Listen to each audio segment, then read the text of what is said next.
Well, as you know already, the Sellström mission report came up with the conclusion that chemical weapons were used in Ghouta on August 21. It is a deeply disturbing conclusion. We strongly condemn all cases of use of chemical weapons in Syria, but in a way it did not come as a surprise.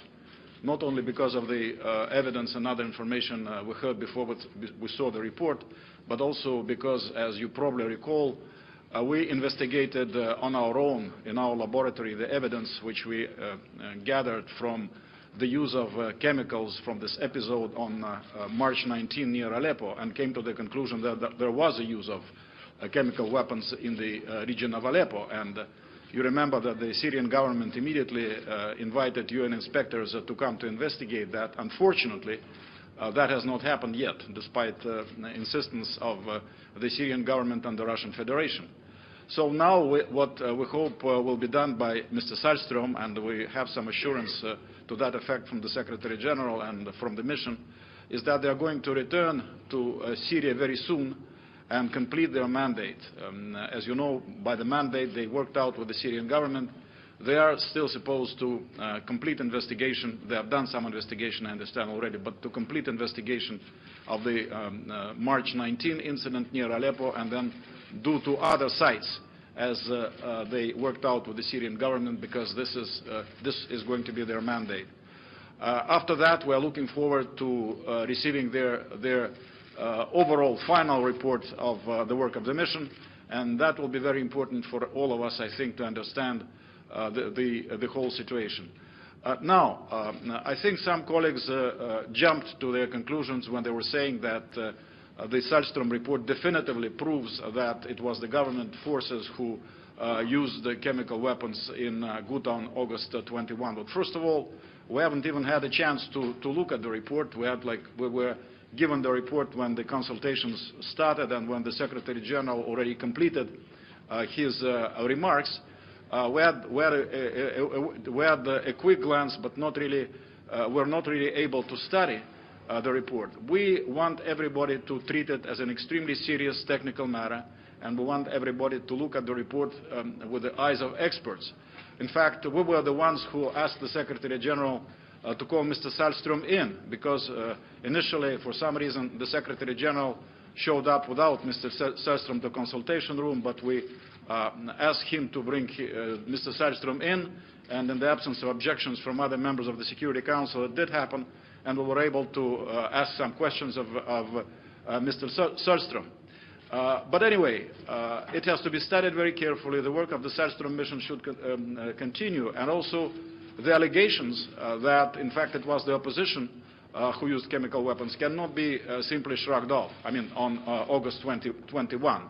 Those allegations also need to be very seriously investigated. I think statements to the effect that the opposition could not have done certain things, I think they are not really as scientific and as grounded on reality as the actual situation could be. One question which I sort of wondered out loud about in the course of consultations, and there was no answer to that. We have this scenario of the use of chemical weapons on August 21 by the government forces. They are fighting with the opposition armed groups, and they fire a number of rockets with chemical weapons, trying to get those armed opposition groups.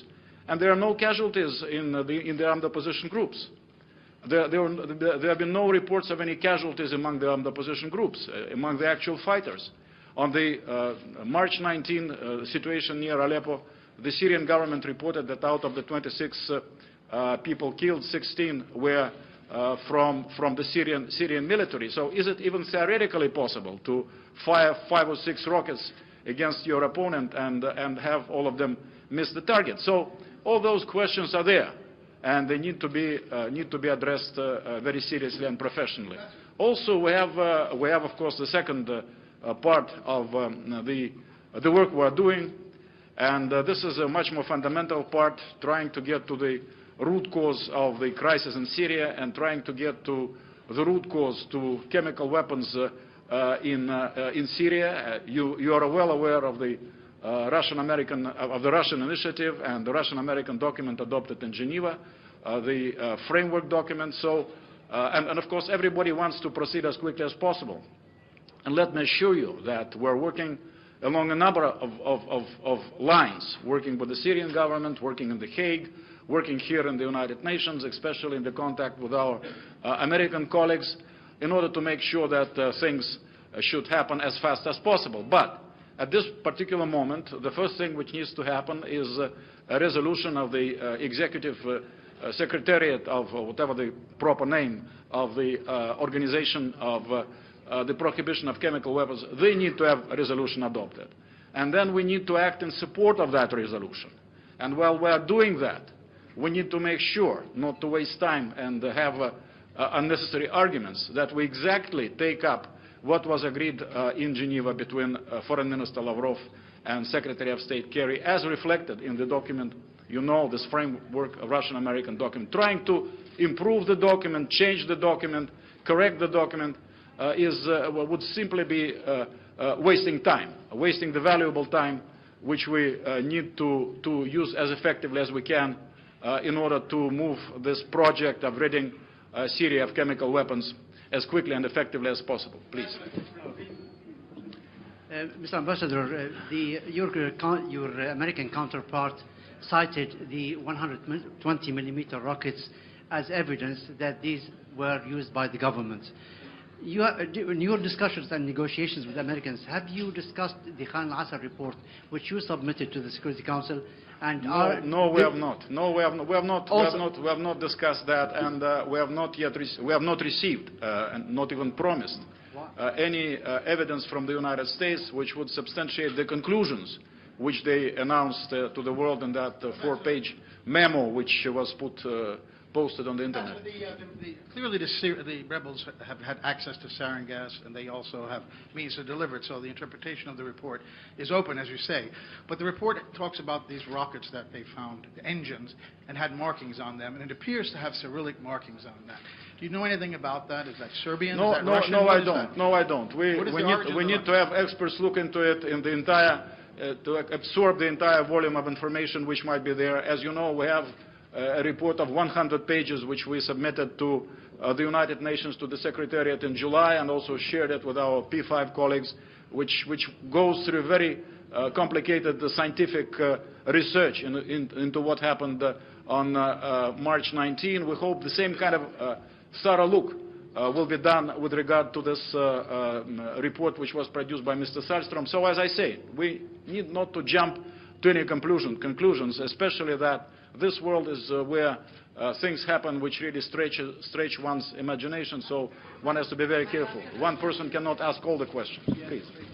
Mr. Ambassador, you said that you asked a question on the Security Council about something that was strange because the attackers practically didn't kill any of the military target. And you said that no one answered to you? I mean, it was more of a rhetorical question. It was not directed at anybody. But we have just been wondering how is it even theoretically possible to fire projectiles at your opponent and miss them all. Do you expect an answer on that? If somebody provides an answer, I would be interested to hear that. But, ma'am, over there.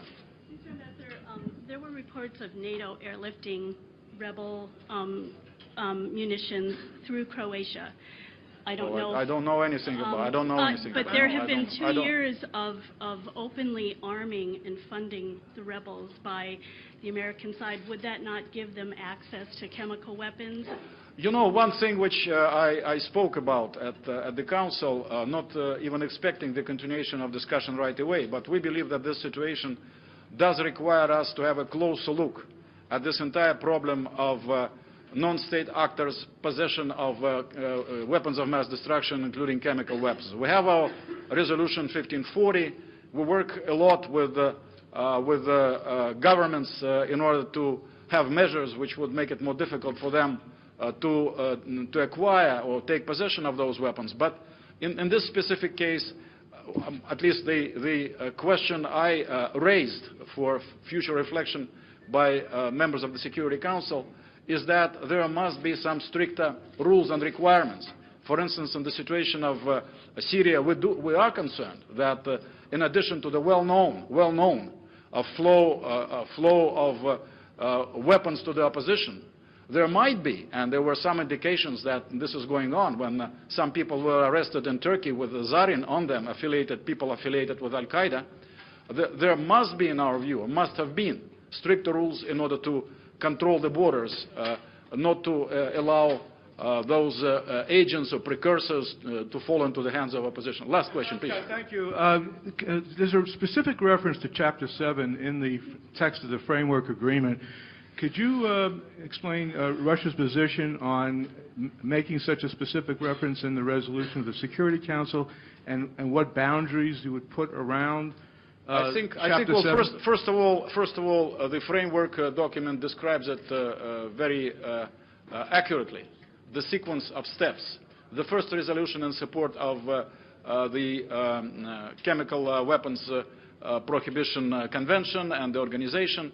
And then there is going to be review of implementation. In case of transgressions, then the Security Council will be considering steps under Article 7, which then, I suppose, are going to be very targeted steps and steps commensurate with the actual provocation or non-implementation, non-observance of the resolution which is going to be adopted by the organization on the prohibition of chemical weapons.